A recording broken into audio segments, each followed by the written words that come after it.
Donc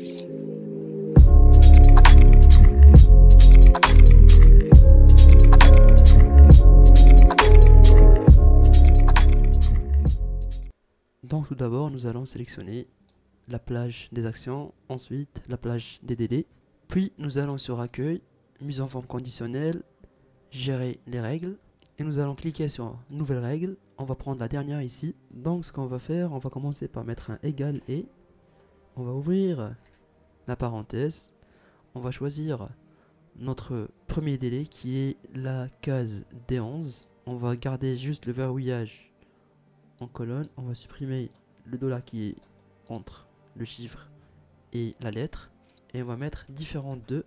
Ensuite on va mettre le vide, c'est à dire que cette condition doit être différente du vide. On va mettre un point virgule et on prend la même case, et pour la deuxième condition elle doit être inférieure à aujourd'hui. On va ouvrir et fermer les parenthèses, et finalement on ferme la parenthèse. Puis nous allons cliquer sur format, on va voir le style, on va choisir gras. Pour la couleur on va prendre le rouge, et après on va cliquer sur OK, et on va cliquer encore une fois sur OK. Donc on refait de même, nous allons cliquer sur nouvelle règle, on va choisir la dernière, et on va prendre le même calcul, sauf qu'on va faire quelques modifications. Donc la première sera faite, D11 doit être supérieur à aujourd'hui, moins 1.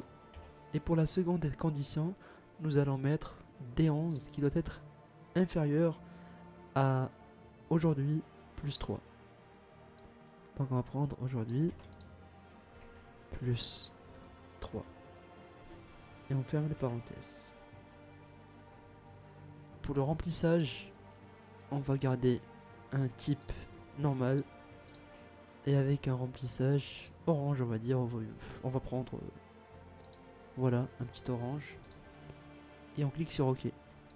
Et pour la troisième condition, elle sera simple, on va reprendre la même méthode, sauf que pour la condition, c'est que D11 doit être supérieur à aujourd'hui plus 2.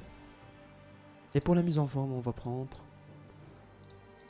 une police gras avec un remplissage vert clair. On va valider le tout. Et on clique sur OK. Et maintenant, une fois que vous allez saisir votre date, par exemple, si je mets le 10 avril 2024, la condition sera changée. Et si jamais je glisse juste comme ça, j'aurai la mise en forme qui va changer en fonction du retard, c'est-à-dire ces conditions-là. Et là, vous serez capable de prioriser vos tâches en fonction de votre visuel, c'est-à-dire les changements de couleur. J'espère que cette vidéo vous aura plu. N'hésitez pas à lâcher vos commentaires afin de continuer à partager ce genre de vidéos. Merci à vous. Bonjour les excelleurs, j'espère que vous allez bien. Dans cette vidéo, nous allons voir comment créer une to-do list qui est très simple et accurate afin de prioriser les tâches d'un seul coup d'œil. C'est-à-dire que lorsque je mets le 15 avril 2024, cela va changer de couleur. En fonction de ma mise en forme conditionnelle, la couleur sera changée, comme quoi j'ai toujours 2 jours restants pour terminer ma tâche.